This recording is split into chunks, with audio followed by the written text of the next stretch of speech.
Welcome to Artistic Abandon's instructional video series where we teach you how to teach our paintings. My name is Emily Page and I'll be walking you step by step through breaking down today's painting into understandable stages so that anyone can recreate it. Let's begin. Alright, today we are going to be doing our Artistic Abandon painting called Misty Woods. This is a very popular one. It's one of our 3-hour paintings. We're going to start with our largest brush and dip that into the water and just wipe the excess water off on the lip of the cup a couple times. No need to dab it on the paper towel at all. We want a fair amount of water in the brush for this. And I'm going to be mixing together white, green, and blue. I'm going to go back and forth between my colors so that they shift as we work our way across the canvas. So let's get started. So I'm going to start with that wet paintbrush. I'm going to mix together a little bit of blue and white to start. And we're just going to start to work our way across the canvas. Nice long paint strokes up and down. And periodically I'm going to dip into a little bit of green, mix it around into that paint so that my colors are going to shift, as I mentioned, as we work our way across the canvas.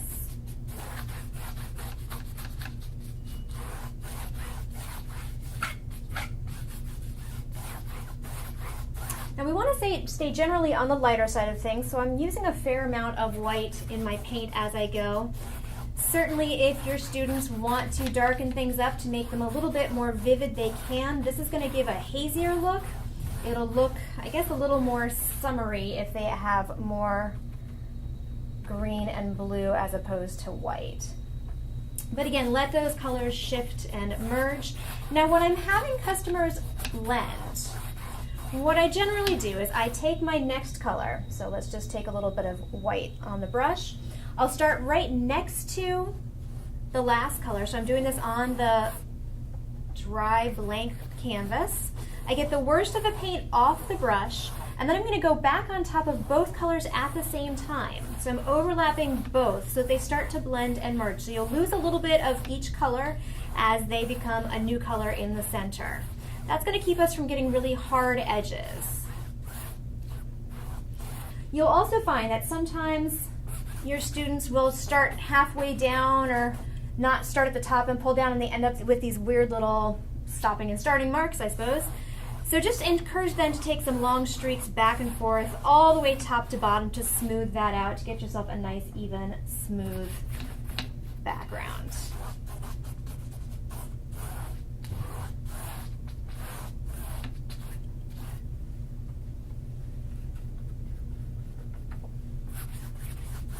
So again, each time I start right next to it and blend into it by overlapping both colors at the same time.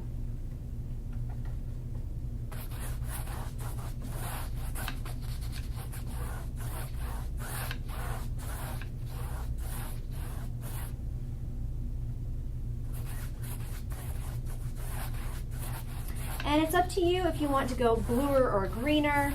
Both options are fine.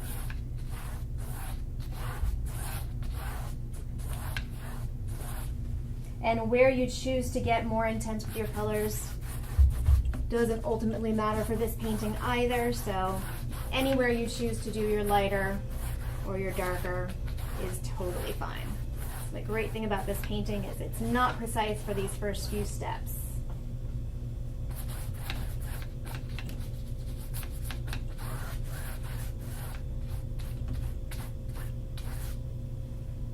And I'm not worrying too much about what happens at the bottom. Most of this stuff down here is going to get covered by all of our leaves.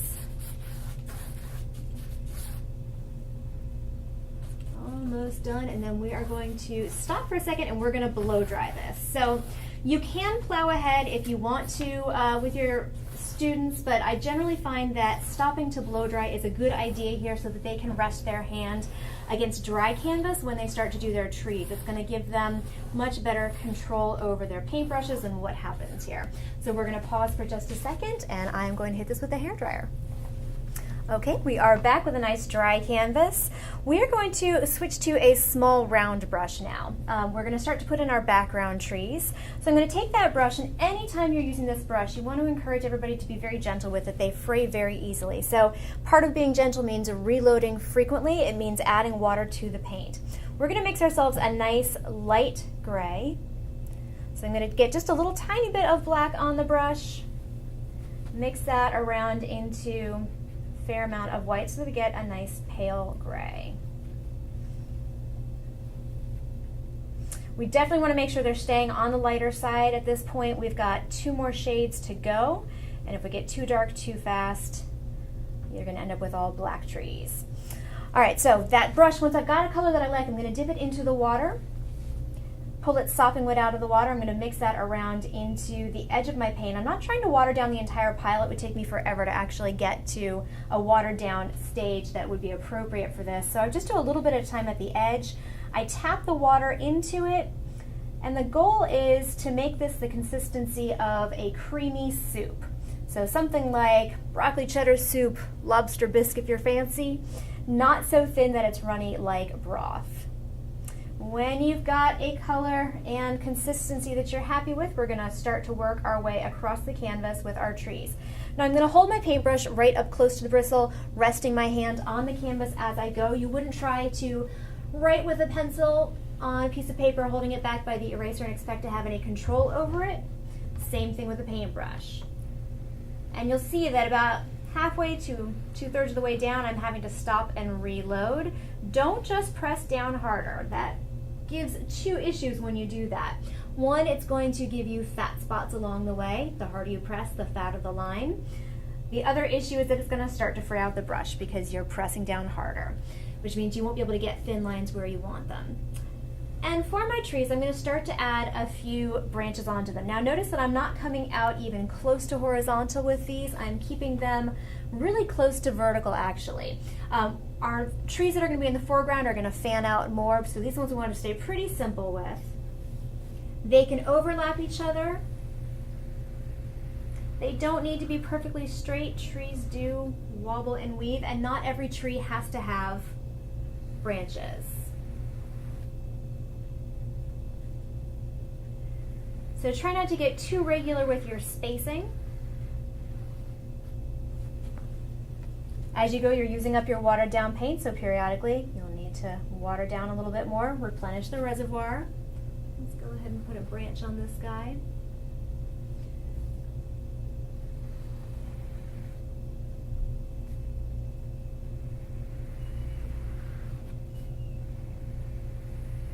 And remember that these are all going to be in the background, so don't let people get too stressed out about it.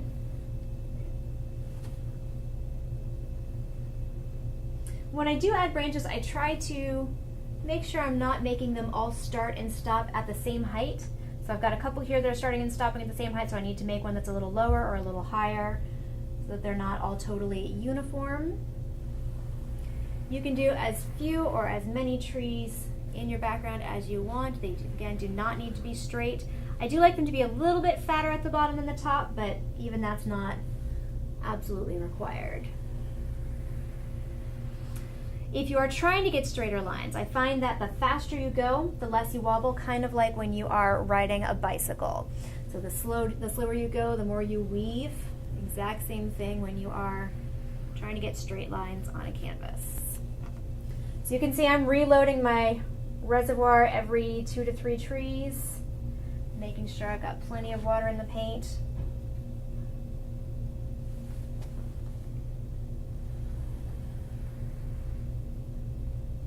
And they don't all need to be the same thickness. It's okay for some to be thinner, some to be thicker. In fact, that's desirable. And notice that when I'm drawing my branches, I start out and then pull down and continue into the trunk so that I'm making sure that they're really attached. Instead of just pulling one out and having it sort of be loosely attached there, you'll find that they look more realistic. Although with this phase, really it's not. This is an abstract painting at this point. But they will start to look a lot more realistic when we are done.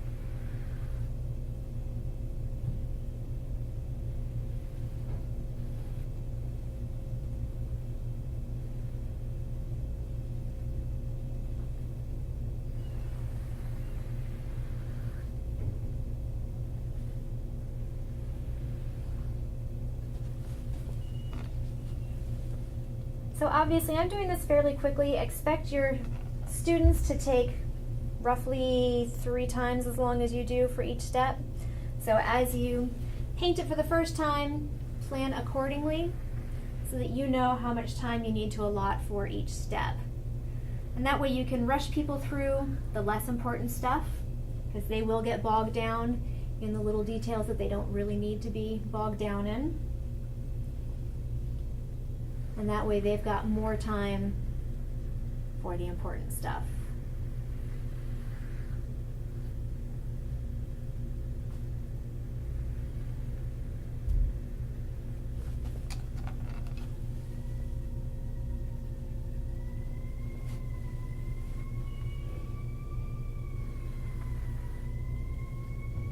You'll find that it is really hard for people not to be too regular with their spacing. People really struggle with keeping things loose.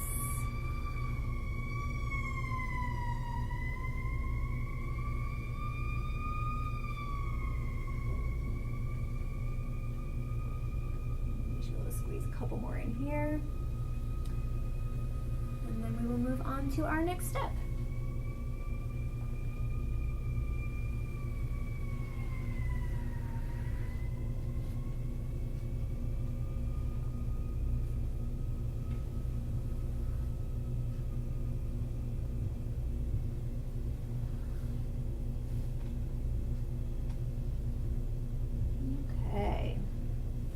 Alright, so we're going to drop that brush into the water, leave it in the water. We're going to switch back to our big brush. So I'm going to clean it off really well, swish it around the bottom of the cup, make it make noise. If it's not making noise, it's not getting clean. Wipe the excess water off on the lip of the cup a couple times, dab it on your paper towel. And we're going to dip into a little bit more green. And starting at the bottom of the canvas, we're going to just start to tap some green. And I literally am just kind of punching the canvas with my paintbrush. And I'm going to come maybe about a quarter of the way up the canvas with this. Notice again that I'm not doing rows. You want this to be very irregular.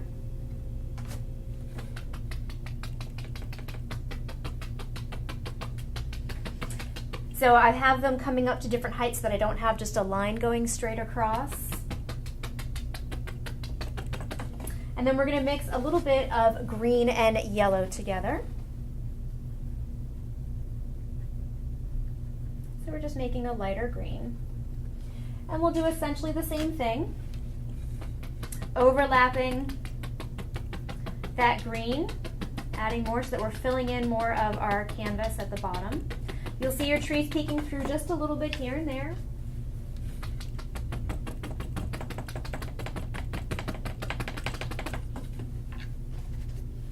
As your students start to tap, if you're using tabletop easels, you'll find that the easels start to wander across the table. So encourage them to just hold the easel or their canvas by the bottom edge, or pull it back towards them periodically so they're not knocking the person across from them too much. And then I'm going to start to bring these dots up just a little bit higher, keeping as random with it as you can. The higher up I go, the more space I'm doing between my dabs. And you see that I'm not worrying about my colors being super consistent. It's okay if they shift as you go. So if they don't mix enough of that yellow-green combo the first time, not a big deal. They can just make more as they go.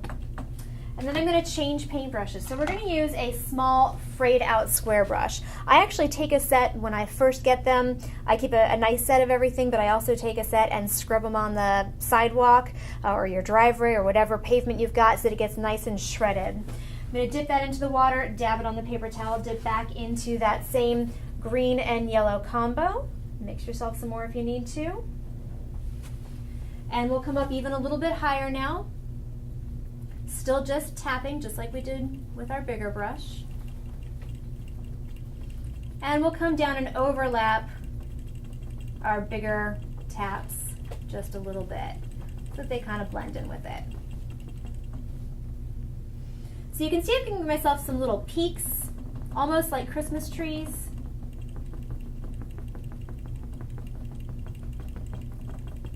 So that we have little peaks and valleys. We don't want this all to be one straight line across, just like we didn't want that with our bigger brush.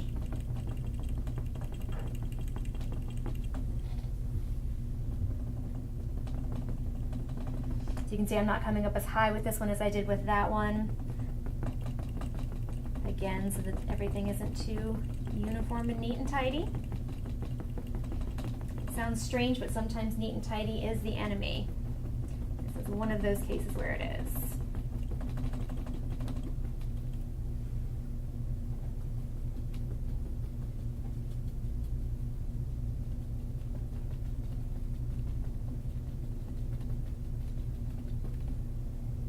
And just a little bit more.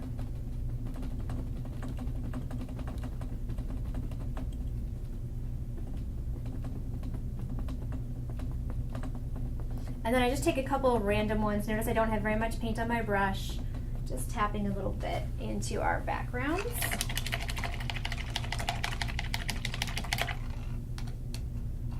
And we're going to clean that same paintbrush off really well. We're going to start to get a little bit darker now with our gray.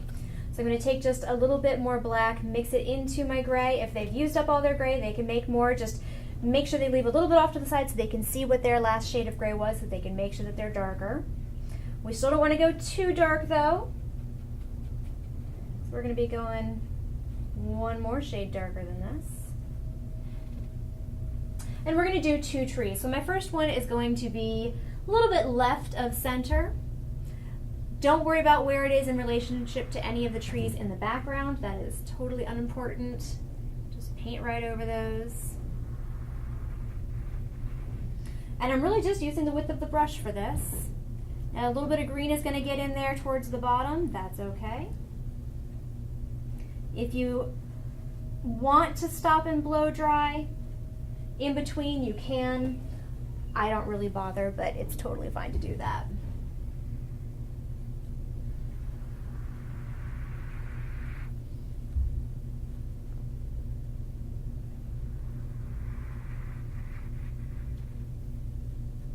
And again, don't worry about these being perfectly straight.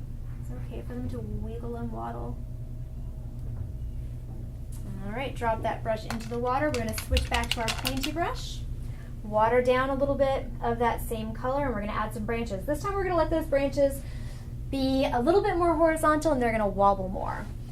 So I'm going to start at the top, start out pretty far, let them wiggle and wobble, and again, drag down into the tree so that it's really firmly connected. You'll see a lot of your students will do something like this, and they just kind of stop, or they dead end into it, and it creates a little point in there.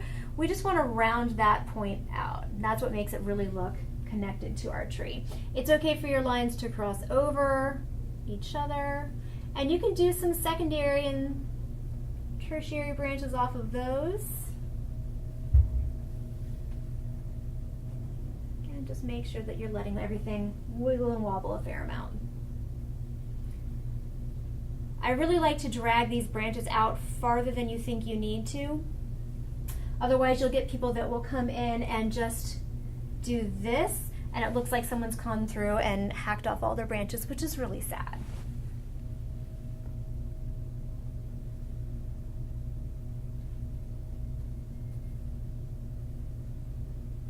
So I definitely stop and walk around and check everybody's, make sure that they are dragging them out.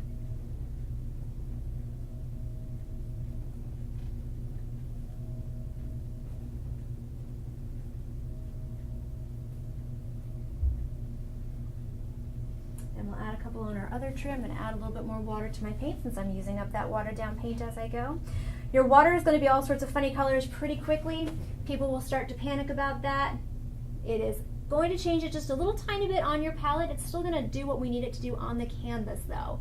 So reassure everybody that it's okay if your paint turns a little bit funny because of the watercolor.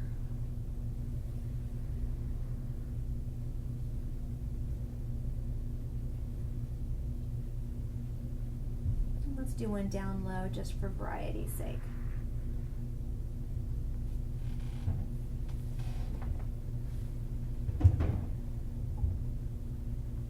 All right, we need to switch back to our short handle brush again. Go ahead and clean it off.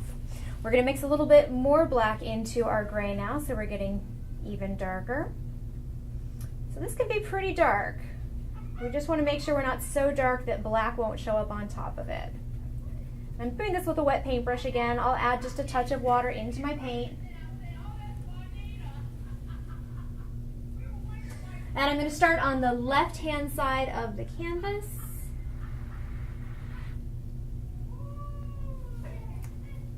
Reload frequently.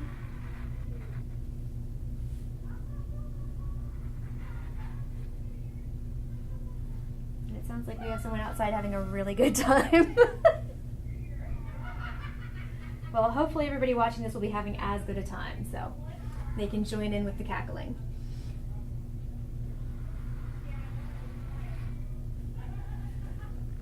Alright, so we're doing two trees with this dark gray.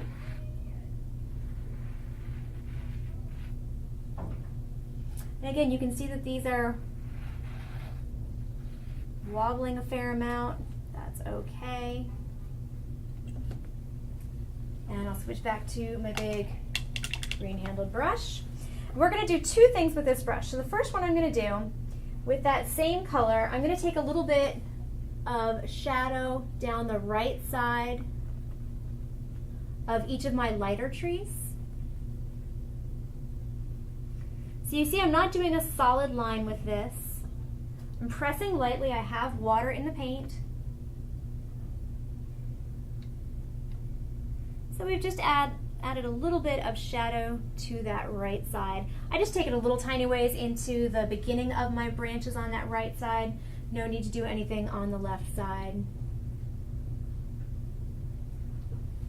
Now you've got to choose which trees are in front. So I've opted to let this one be in front of this one, so where my branches cross over, I stop my shadow.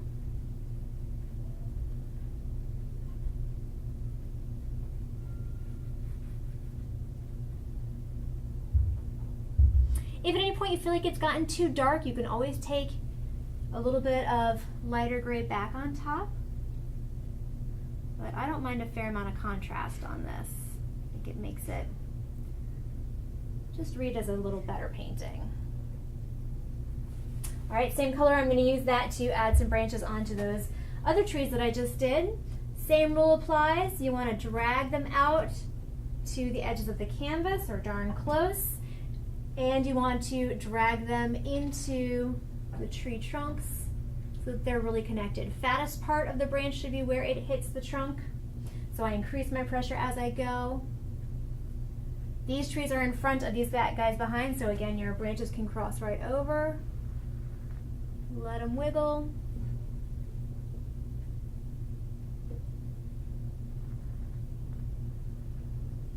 A little bit more water in my paint.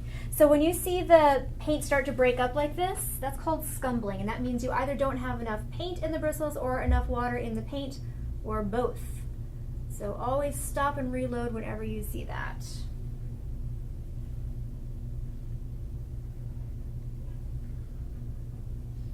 If you have any big mishaps anywhere, you can strategically place branches where you need to.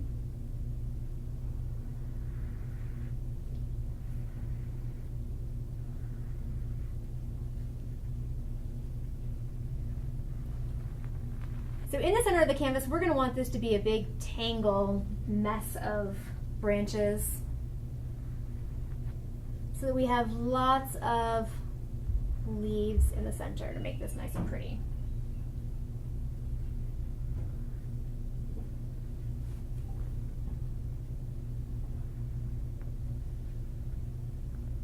And how many branches you opt to do is of course entirely up to you and your students. So if they want fewer, they can certainly do that. Just keep reminding them to add water to the paint, reload frequently. You will start to sound like a broken record, but it is important to do. Let's do one more little guy down here, just for fun. Make him nice and wobbly.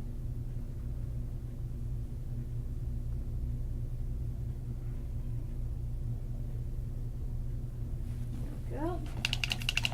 And we're going to add a little bit more water to some black now. We're going to come down the right side of our tree with a little bit of black, just like we did the darker color on the right side of those trees in the back. As much or as little blending as you want. You can leave it fairly dark, or you can add a little bit of your dark gray back on top if you feel like it's too harsh a juxtaposition. All right, drop that brush in the water. We're going to go back to our short frayed out brush. We're going to clean it off, dab it on the paper towel. A little bit of paint is definitely still going to come out. That's okay, just make sure you get the worst of it out. We're going to take a little bit of yellow, just straight yellow now, and we're going to tap down in this lower section. And we're going to overlap all the trees except those two last ones we did. So the really dark ones don't need this on them. It's okay if you do get it on them. It's not going to hurt anything. It just means that you'll have leaves in front of your trees, which is not a big deal at all. So if that accidentally happens, no biggie.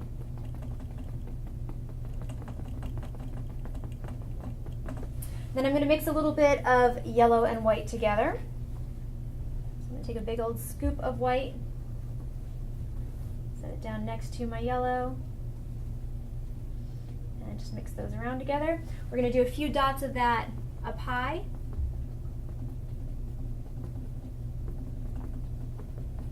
It is fine to get this on top of the darker trees.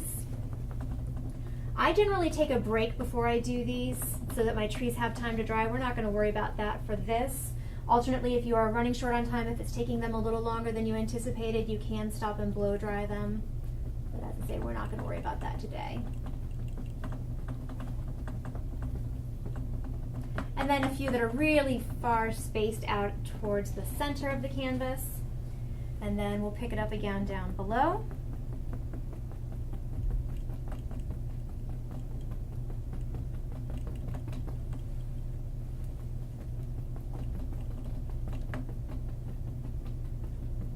These ones I am going to let be on top of my tree.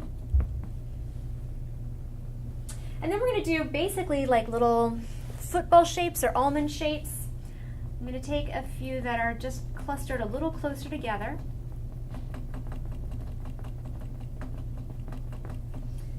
They can be big or small.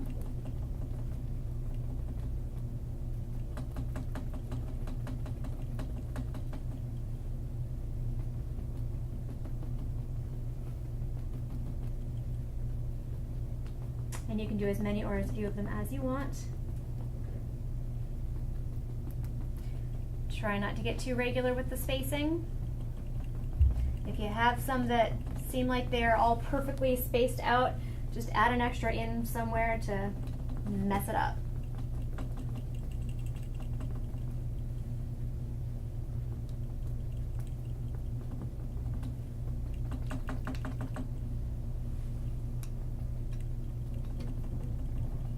And clean my paintbrush off.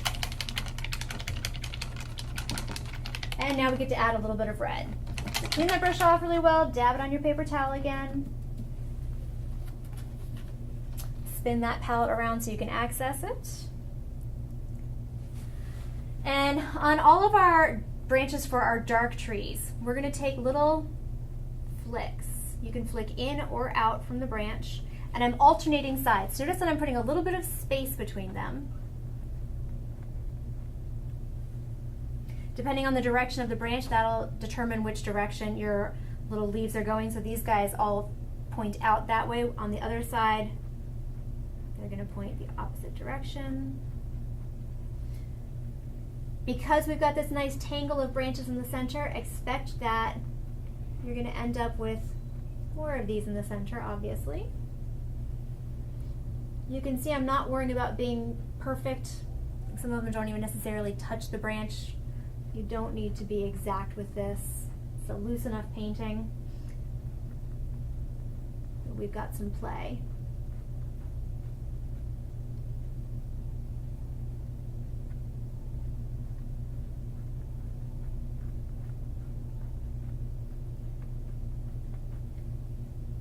I'm not coming all the way back to the trunk of the tree.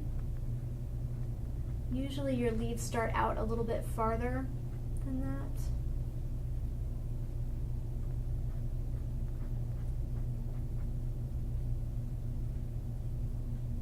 Let's see, we've got another guy here. Sometimes in that tangle of leaves it's hard to tell which one is pointing which direction. For these ones that are going off the edge of the canvas, you may just be able to do one or two.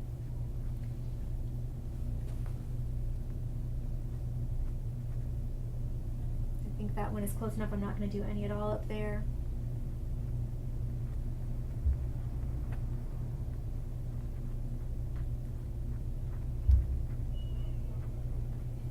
And then I'm going to do just a few little dots, pressing really lightly down in those almond-shaped clusters down low. Being really stingy with these.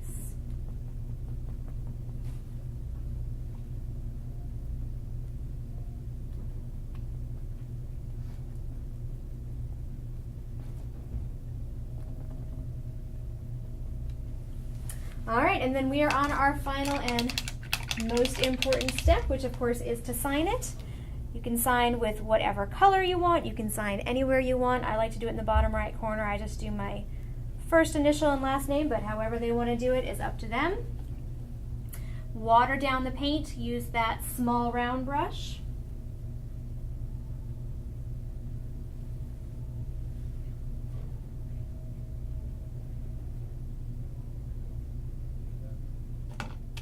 And there you have it. You now know how to teach Artistic Abandon's Misty Woods painting.